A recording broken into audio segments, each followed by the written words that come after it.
So people often ask me, Jess Ford, what is it you actually do for a living?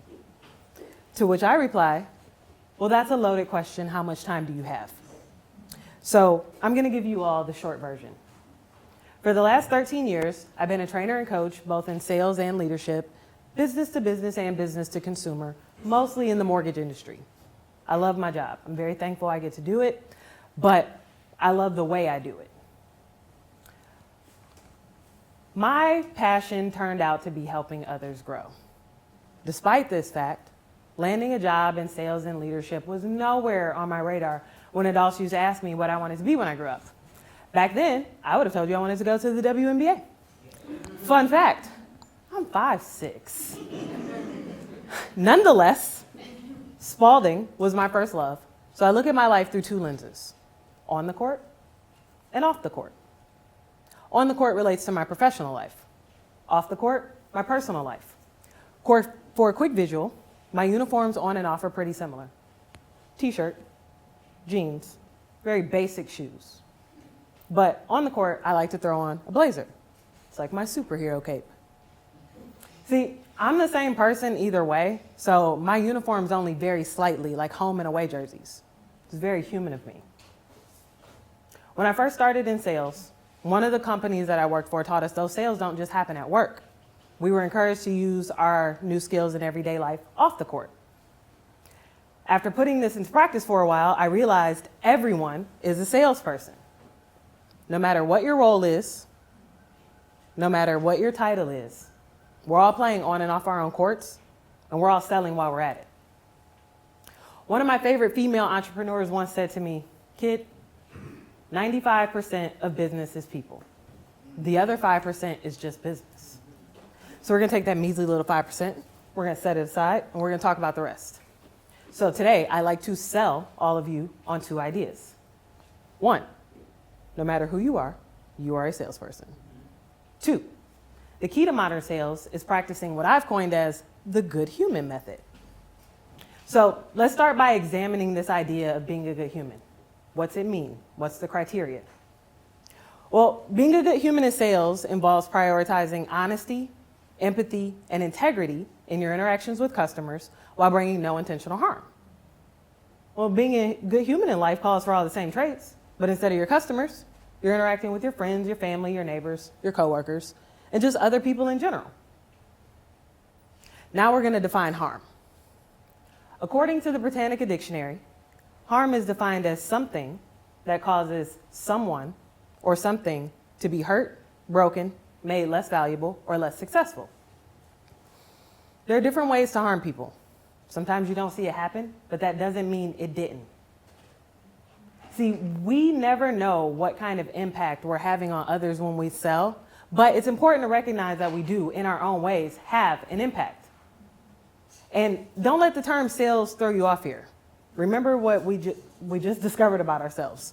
All salespeople are just people. So you may still be thinking to yourself, Jess Ford, I'm not a salesperson by any means. Maybe that's because you feel salespeople get a bad rep. Or maybe it's because you don't recognize when or what you're selling. But sales is simply part of the human experience, and we all take part in it, knowingly or unknowingly. I know I have to sell myself on things. Test the theory with me. Raise your hand if you would call yourself a salesperson right now. Okay, cool. Now, raise your hand if you've ever had to interview for a job. Would you look at that, a room full of salespeople? So I still have to sell myself on things daily. Go to the gym, J. Ford. Get the apple, not the donut. Be on time for work. Take something out for dinner so you're not scrolling through online delivery menus later. Stop and fill the tank on the way home so you don't have to do it in the morning. Can anyone else relate? How human of you. So I hope it's clear by now that when I say we're all salespeople, I'm not suggesting that we're all out there selling cars or real estate. I'm talking about the fundamental human interactions we engage in daily. Doctors and lawyers sell you on their expertise, their knowledge, integrity, Teachers sell kids and parents on their teaching methods, their good judgment. Oh, parents. As your children age, these people you have molded and nurtured and kept safe have the audacity to need to be sold on why they should continue to listen to you as they age, especially when they become teenagers. Their entire biological makeup is in Power Ranger mode. It's morphin' time. And social media is telling them you're wrong about absolutely everything. Yet, somehow, you find a way to keep them in line, right? So, parents, you may be the best salespeople of all time.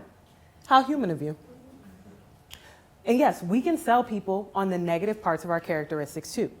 It's all about how we choose to present our product and what parts of ourselves we choose to sell. But on or off the court, we're always selling. Once I realized this, it changed my whole world. It changed how I played on the court at work and off the court at home.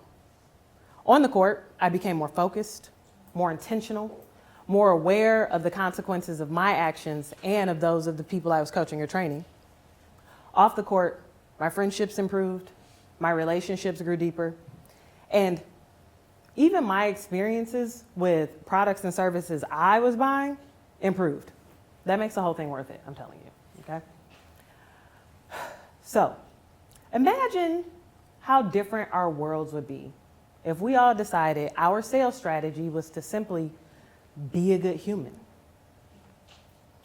So, I brought up earlier how harm can be done intentionally and without enough care unintentionally. So we're going to travel back in time. 2006 to 2009 was a really rough time in this country, and I'm not just talking about the war. I'm referring to the housing crisis. Whether you know it or not, if you are listening to the sound of my voice, your life was impacted by it. Now, we know big banks were blamed, but what about the individual accountability of the people in those roles? 3.1 million people lost their homes in 2008. From October 2008 to March 2009, job losses averaged 712,000 a month. But what if we had been a little less self-interested? What if outside of the bank rules, we practiced the good human method? What if we were a little more caring about how our seemingly small but selfish choices greatly impacted others? What if, and call me crazy, we thought of people as actual humans and not just file numbers? Remember, there are different ways to harm people. Our potential to cause harm doesn't just stop because we clocked out, shut off the lights, and left the court for the night. With great power comes great responsibility. Now, we all know that quote from a movie or a comic, but what we don't talk about is what it means. It means if you have power, which we all do, it needs to be harnessed and used with integrity. It means if you have the ability to do something, do it with the good of others in mind. Hopefully, some of what I'm talking about today allows you to reflect on just how much power we all have as sales people. And I say we because I've made my fair share of mistakes in my own journey, all with the very best of intentions, but mistakes were definitely made. It's part of the growing process. How human of me. In business, I found success in the good human method. I get to help people grow their businesses and strengthen their relationships. I get to help people achieve their wellness and financial goals, knowing I was just a small part of the process. I get to inspire hope in people. And yes, I get more referrals. This way of doing business spills over into my personal life because I'm choosing to focus on the 95% of business, which is just people. So, how do I know it's working? How do I know if I'm being a good human? Well, most people tell me or they write it in a review. Parents, grandparents, aunts, uncles. Are your children drawing you pictures?